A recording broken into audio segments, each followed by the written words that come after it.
El esqueleto del miembro inferior. El esqueleto apendicular inferior se articula con el esqueleto axial y esto lo hace a nivel de la articulación sacroiliaca. Este esqueleto apendicular inferior consta de la cintura pélvica y del esqueleto apendicular libre, el cual contiene al fémur, la rótula, tibia, peroneo, fíbula y los huesos del pie.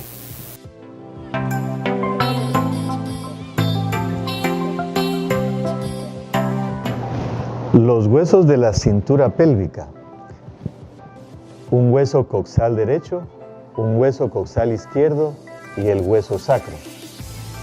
El sacro pertenece al esqueleto axial, pero interviene en la formación de la cintura pélvica. El hueso coxal. Este es el hueso coxal derecho. Vamos a describir al hueso coxal como la formación entre tres huesos: el hueso ilion, el hueso isquion y el hueso pubis. Inicialmente ellos se reúnen en un cartílago trirradiado. Este se fusiona y se consolida como el hueso coxal derecho. Para describirlo, vamos a establecer que el hueso tiene una cara lateral en relación a la región glútea, una cara medial en relación a la cavidad pélvica.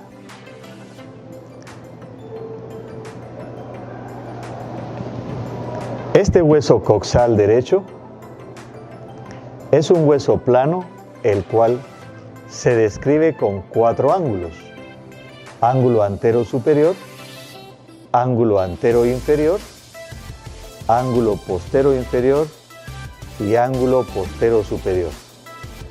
La estructura que marca el ángulo antero superior es la espina ilíaca antero superior, sitio donde se inserta el músculo sartorio y el músculo tensor de la fascia lata. También se inserta allí el extremo lateral del ligamento inguinal. En el ángulo antero inferior se identifica por el ángulo del pubis. El ángulo postero inferior observamos una elevación roma denominada la tuberosidad del isquion. Y en el ángulo postero superior, la espina ilíaca postero superior. Entre estos 4 ángulos se observan 4 bordes: un borde superior, un borde anterior, un borde inferior y un borde posterior. En el borde superior encontramos la cresta ilíaca, la cual, al observarse en esta posición, es una letra S. Y en ella denota el tubérculo ilíaco. En el borde anterior encontramos una doble escotadura, a través de la cual pasa el músculo ilio-psoas. En medio de esta doble escotadura encontramos la espina ilíaca antero-inferior, sitio donde se inserta el tendón directo del músculo recto-femoral. Continuando el borde está la eminencia iliopúbica, fusión del hueso ilion y pubis. Continuamos con la superficie pectínea, una superficie triangular lisa. Luego el tubérculo del pubis o espina del pubis, sitio donde se inserta medialmente el ligamento inguinal. Y a continuación, la cresta del pubis, donde se inserta el músculo recto del abdomen. Para describir el borde inferior, comenzando desde el ángulo del pubis, podemos indicar la cara sinfisaria.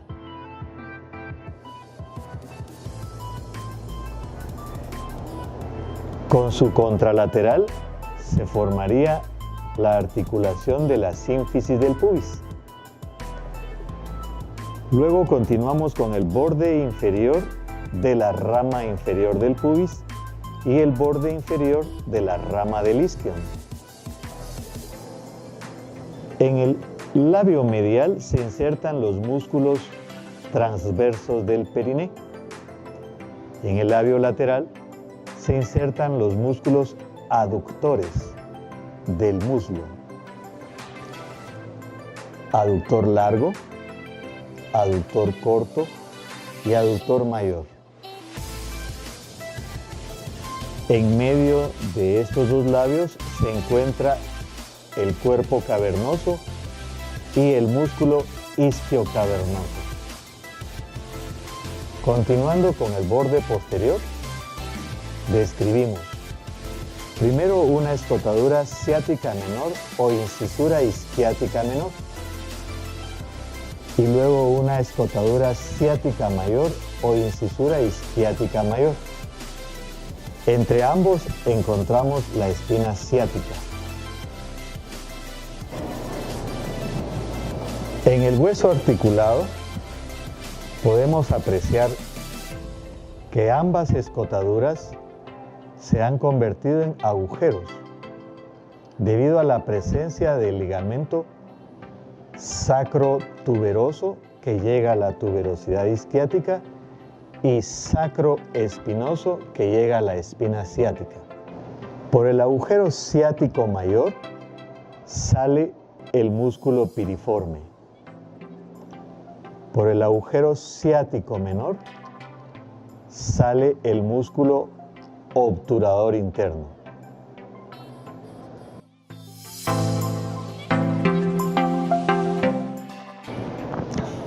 Vamos a describir las estructuras que se observan en la cara lateral propiamente dicho. Describimos un surco supraacetabular, sitio donde se inserta el tendón reflejo del músculo recto femoral. Superior a él encontramos una cresta llamada línea glútea inferior. Una segunda línea que se inicia desde la escotadura ciática llamada línea glútea anterior, que llega hasta el tubérculo ilíaco. Una tercera línea glútea llamada línea glútea posterior casi vertical que llega hasta la cresta ilíaca. Estas líneas glúteas separan el área de inserción de los músculos glúteos. El músculo glúteo menor se inserta entre la línea glútea inferior y la línea glútea anterior. El músculo glúteo medio se inserta entre la línea glútea anterior y la línea glútea posterior. Y el músculo glúteo mayor se inserta por detrás de la línea glútea posterior. Podemos describir a la cavidad acetabular. Esta cavidad en su borde presenta escotaduras. Una escotadura iliopúbica, una escotadura ilioisquiática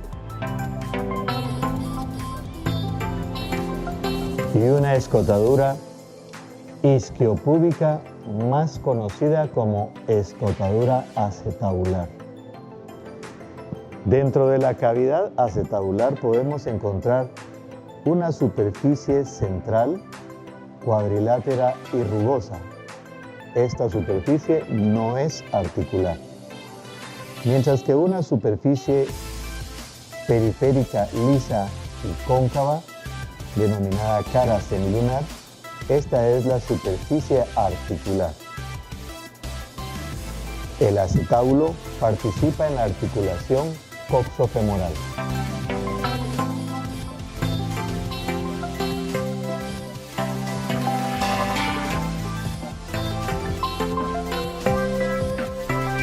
Inferiormente encontramos el agujero obturador, donde se observa un surco, el surco obturador.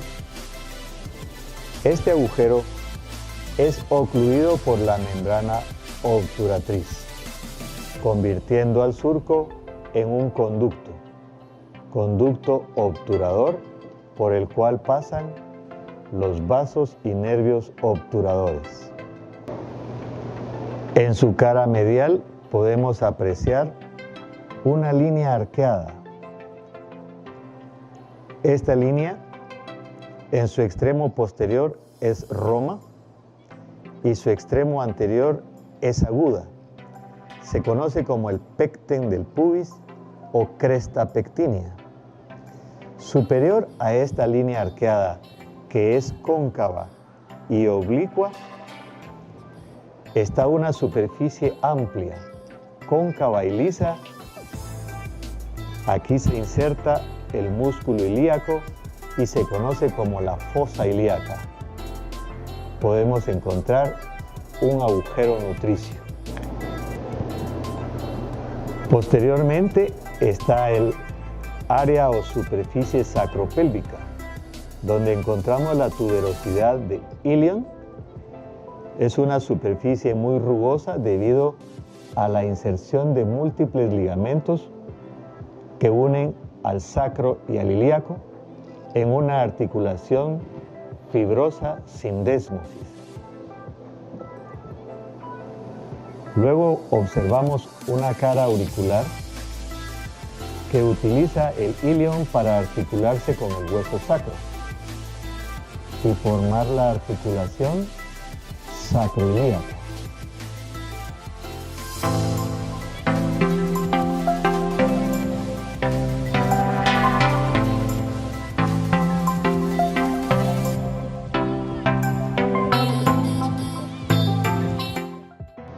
Por debajo de la línea arqueada podemos apreciar una superficie cuadrilátera.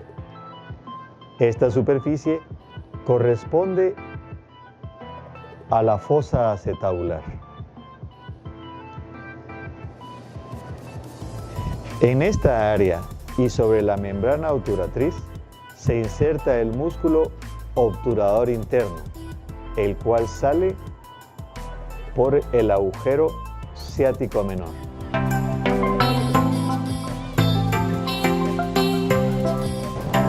El hueso fémur es un hueso largo que representa el esqueleto del muslo. Comprende un cuerpo, un extremo inferior y un extremo superior. En este extremo podemos encontrar la cabeza del fémur, que representa el segmento de una esfera. Allí se identifica la fosita de la cabeza del fémur, sitio donde se inserta el ligamento de la cabeza del fémur.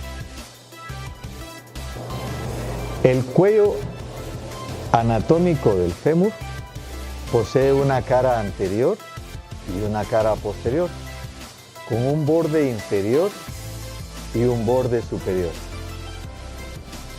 Lateral a él encontramos el trocánter mayor. En él se insertan los músculos abductores y rotadores del muslo.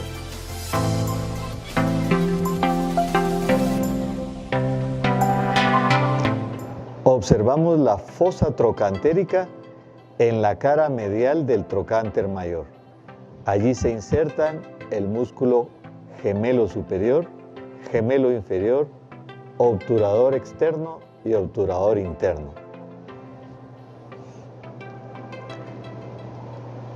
También se identifica el trocánter menor. Allí se inserta el músculo del iliopsoas.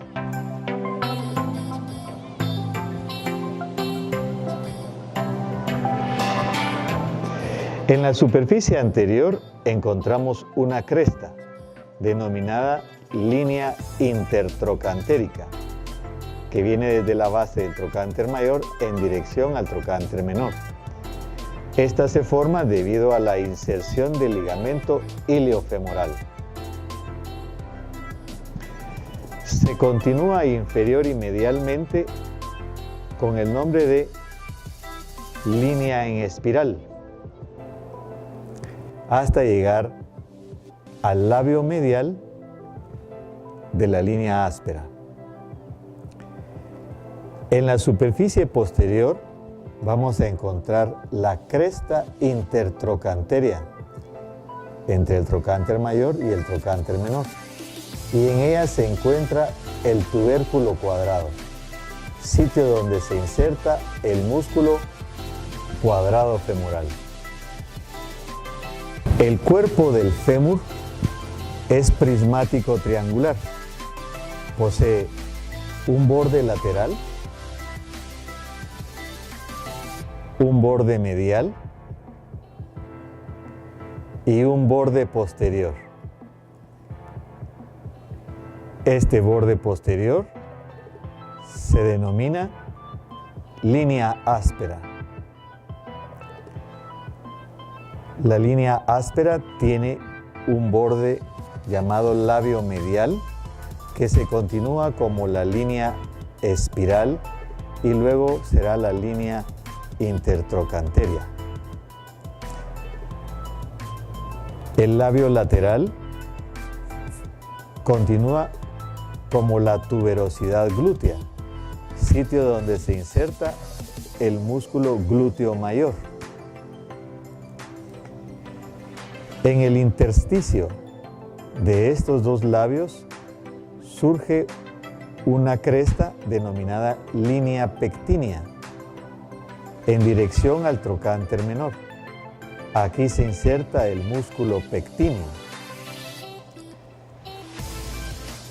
El interior de la línea áspera, allí se inserta predominantemente los músculos aductores del muslo.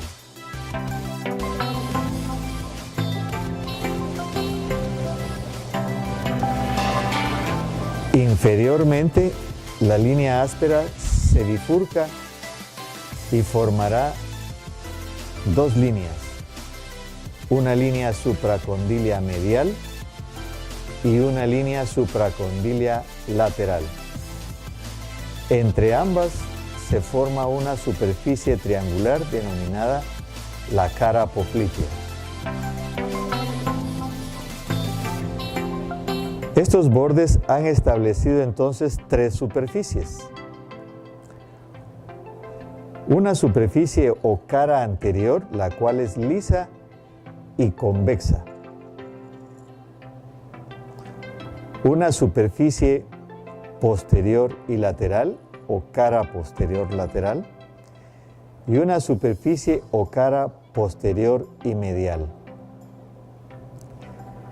las cuales las podemos apreciar separadas por la línea áspera, posterior y medial, posterior y lateral. En el extremo inferior del fémur encontramos un cóndilo lateral y un cóndilo medial. Estos cóndilos son fuertemente convexos inferior y posteriormente.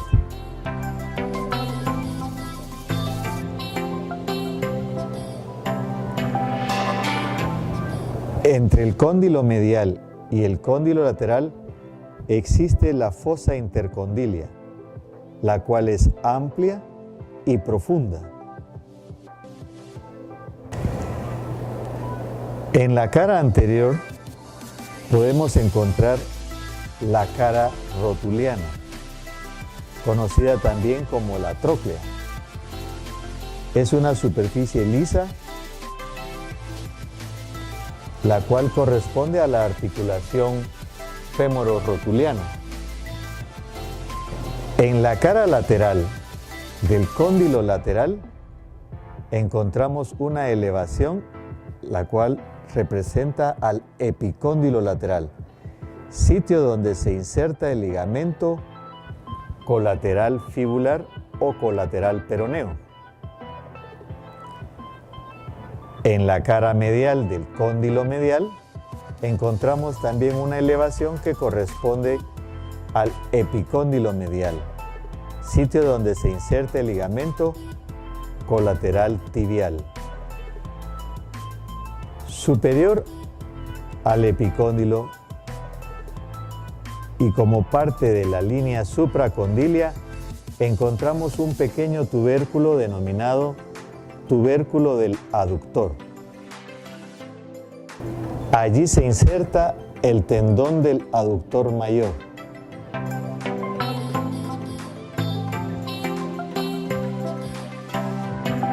Este es un hueso sesamoideo localizado dentro del tendón del músculo cuádriceps femoral. Su configuración es triangular. Tiene dos caras, una anterior y una posterior. Sus bordes, el superior también conocido como base, un borde medial y un borde lateral. Un vértice contrario a la base, en el cual se inserta el ligamento rotuliano. La cara anterior es rugosa y en ella se pueden observar el trazo que han dejado las fibras del tendón del cuádriceps. Su cara posterior es lisa y es la que se articula con el fémur, articulación femororotuliana. Esta cara tiene una cresta vertical con dos superficies lisas. La superficie lateral es la mayor, amplia y cóncava. La medial es menor y muy ligeramente cóncava.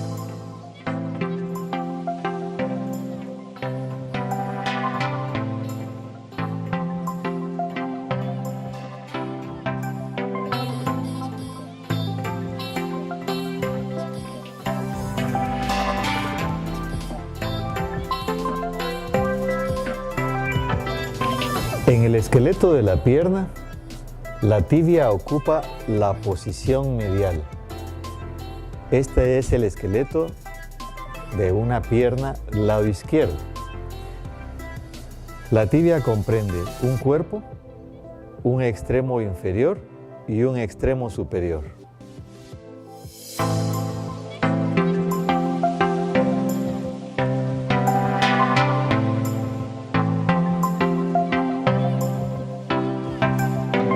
En el extremo superior encontramos un cóndilo medial y un cóndilo lateral. Los cóndilos son discos gruesos colocados en posición horizontal. La superficie superior de ambos cóndilos forma la meseta tibial.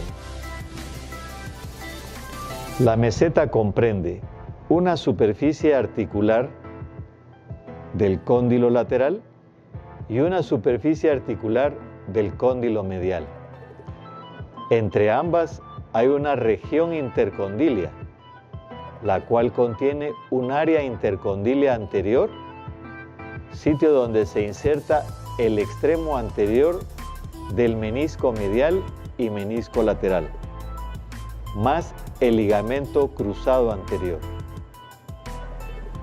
Tiene un área intercondilia posterior donde se inserta el extremo posterior del menisco medial y del menisco lateral.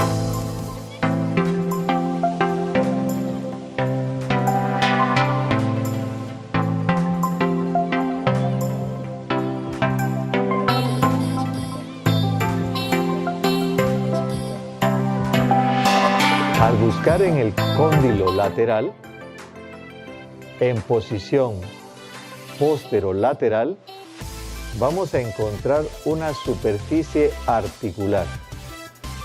Esta superficie es la caría peronea, sitio donde se articula con el hueso peroné o fíbula.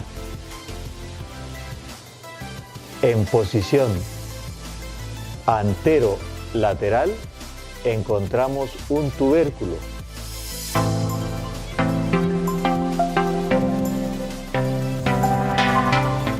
Anteriormente vamos a encontrar una gran elevación llamada la tuberosidad de la tibia. El cuerpo de la tibia es prismático triangular y posee 3 bordes. Un borde anterior que inicia desde la tuberosidad de la tibia y se dirige al maléolo medial. Un borde medial y un borde lateral.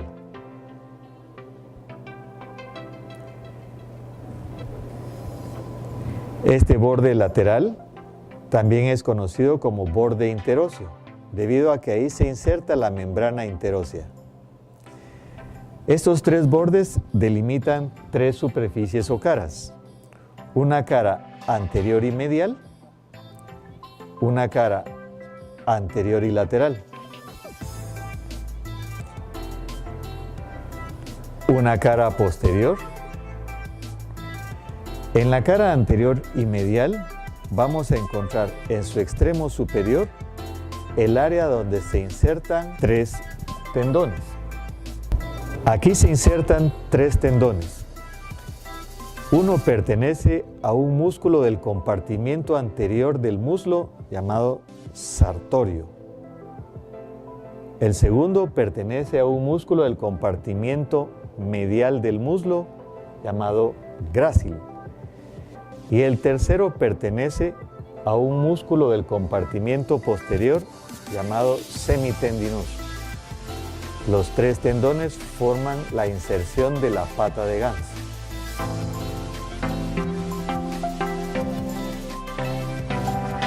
En la cara posterior vamos a encontrar una línea oblicua denominada la línea del sóleo, sitio donde se inserta el músculo sóleo. Por arriba de ella es el área de inserción del músculo popliteo y por debajo la inserción del músculo tibial posterior y el flexor largo de los dedos. Podemos apreciar en este punto un orificio nutricio. En el extremo inferior podemos encontrar el maléolo medial,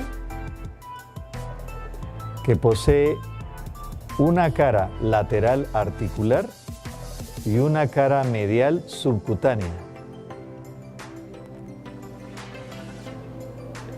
La cara inferior del cuerpo del hueso con la cara lateral del maléolo medial forman parte de la articulación talocrural o tibio-astragalina. También encontramos la escotadura peronea o fibular, producto de la división del borde interóseo o borde lateral, para articularse con el hueso fíbula o peroné.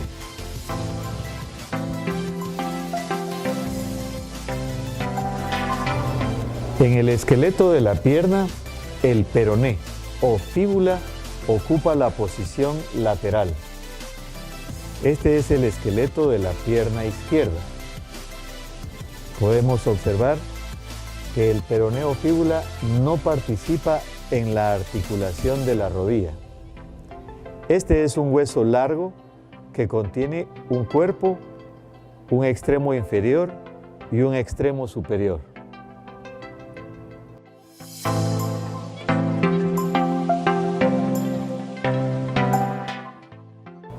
En el extremo superior del peroné encontramos la cabeza del peroné. Aquí se inserta el extremo inferior del músculo bíceps femoral. Apreciamos una elevación. Ahí se inserta el ligamento colateral fibular o colateral peroneo. Medialmente hay una superficie lisa, superficie articular con la tibia, para formar la articulación tibio-peroneo proximal.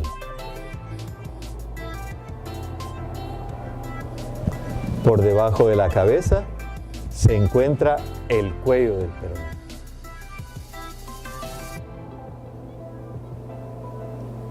El cuerpo es prismático triangular. Posee un borde anterior, un borde posterior y un borde medial. Esto delimita a tres superficies o caras: una cara lateral,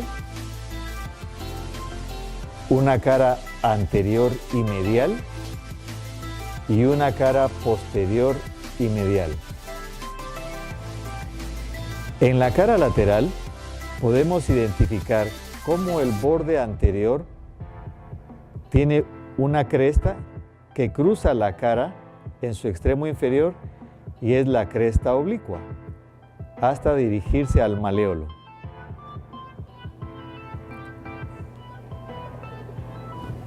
La cara posterior, y en la cara medial podemos observar el ancho, y en medio de ella se observa una cresta intermedia.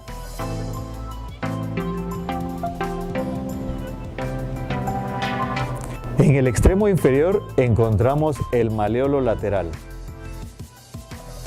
una superficie lateral rugosa, subcutánea, y una superficie medial articular, lisa, que participa en la articulación talocrural.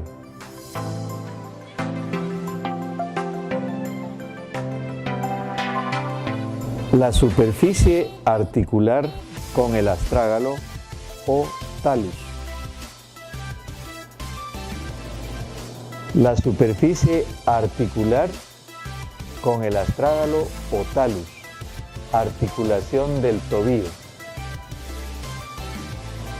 Los huesos del pie se dividen en tarso, metatarso y dedos. Los huesos del tarso, astrágalo o talus, calcáneo, navicular, cuboides, cuneiforme medial, intermedio y lateral. Características relevantes es que el talus o astrágalo tiene una cabeza, un cuello y un cuerpo.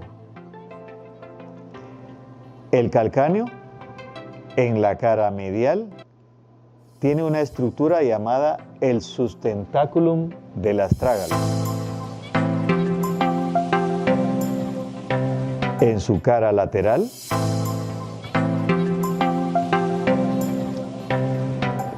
está la tróclea peronea. Esta funciona a manera de polea para el tendón del músculo peroneo largo y el tendón del músculo peroneo corto. La tuberosidad del calcáneo, sitio donde se inserta el tendón calcáneo.